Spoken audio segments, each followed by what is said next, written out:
ఏం movie తీసారంటే movie కాదండి, నిజంగా ఆనిముత్యాలు అంటారు కదండి. రామ్ చరణ్ గారు నిజంగా చెప్తున్నా, నిజంగా మీకు నిజంగా మీ యాక్టింగ్ మటుకి నేను ఫిదా సార్. రామ్ చరణ్ గారు మెగా చిరు తనయుడు అనిపించుకున్నారు. చిరుత ఆ రోజు ఎలా ప్రూవ్ చేస్తున్నారు, ఫస్ట్ మూవీకి చిరు తనయుడు అని ప్రూవ్ చేసుకున్నారు. నిజంగా చెప్తున్నాను, మూవీ చింపేశారండి. మూవీ అయితే నేను లాస్ట్ 40 minutes ఏడ్చాను. 30 minutes అయితే ఇంకా నాకు కంట్రోల్ అవ్వాలి, ఏడుస్తూనే ఉన్నాను. నా కళ్ళు చూస్తే తెలుస్తాయి. ఎంటర్టైన్మెంట్ ఏంటండి అసలు మూవీ ఫస్ట్ నుంచి మీరు చూస్తే, ఫస్ట్ నుంచి లాస్ట్ వరకు మీకు అసలు బోర్ కొట్టని మూవీ, అసలు బోర్ కొట్టదు.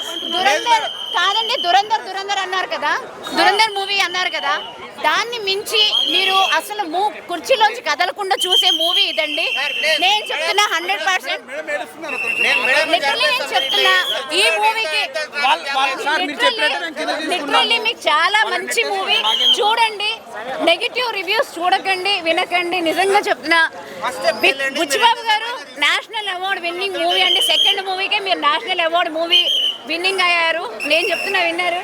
ఇది నేను ఒకదాన్ని చెప్పడం కాదు, థియేటర్ ప్రతి ఒక్కళ్ళు చెప్తారు, ప్రతి ఒక్కటి. నిజంగా మూవీ చాలా బాగుంది. రాత్రి నుంచి సినిమా రిలీజ్ అయిన దగ్గర నుంచి రామ్ చరణ్ బాగా ట్రోల్ చేస్తున్నారు. అది చెప్తున్నాను కదండి, రామ్ చరణ్ గారిని ట్రోల్ చేస్తున్న వాళ్ళు, అది మీరు అంత ఫేక్ న్యూస్. మూవీ చూసిన నేను మూవీ చూడకుండా ఎప్పుడు రివ్యూ ఇవ్వను. ఓజీకి కూడా నేను చాలా మంచి రివ్యూ ఇచ్చి వైరల్ అయ్యాను, మీకు తెలుసో లేదో. ఓజీకి నేను చాలా మంచి రివ్యూ ఇచ్చాను ఆ రోజు. ఈ మూవీకి అంతే రివ్యూ ఇస్తున్నా. నిజంగా రామ్ చరణ్ గారు నిజంగా చెప్తున్నా, యాక్టింగ్ అయితే ఇరగలేసారండి. నిజంగా నాకు విజిల్ వేయడం రాదు, కానీ వేస్తే మటుకి అసలు వేరే రేంజ్ ఉంటుంది. చాలా super duper hit movie.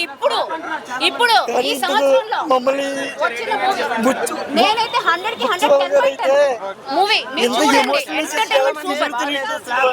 Slab అని ట్రోల్ చేస్తున్నారు. ఇంకోటి క్లియర్ గా చెప్తున్నా వినండి, హీరోయిన్ కూడా ట్రోల్ చేస్తున్నారు. నేను ఫస్ట్ ఆ మైండ్ తోనే వచ్చాను, కానీ ఒక ప్రెసిడెంట్ కూతురు పొగరగా ఎట్లా ఉండాలో అలాగే